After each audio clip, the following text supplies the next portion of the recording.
Carla may bagong achievement na naman na matatanggap sa kanilang paaralan.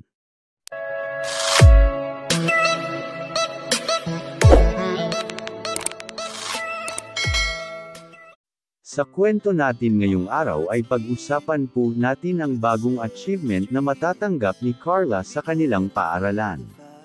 Naayon po sa live ng isang member ng Team Calling Up na nabanggit po nito nag-graduate na with honors po ang ating idol na si Carla.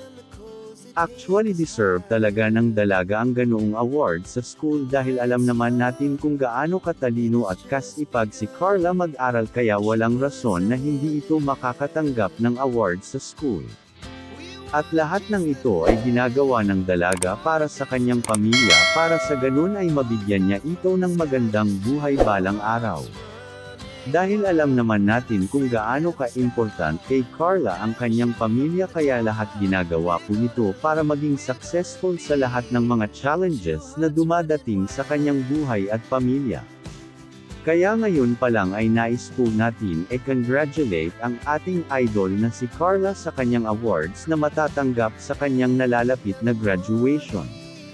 Maraming salamat po sa lahat ng sumusuporta sa ating idol na si Carla at isa po itong magandang balita bago ang selebrasyon ng kaarawan ni Kuya Jomar.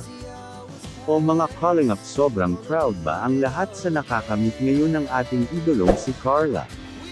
Please comment down below at pag-uusapan natin yan sa susunod na video.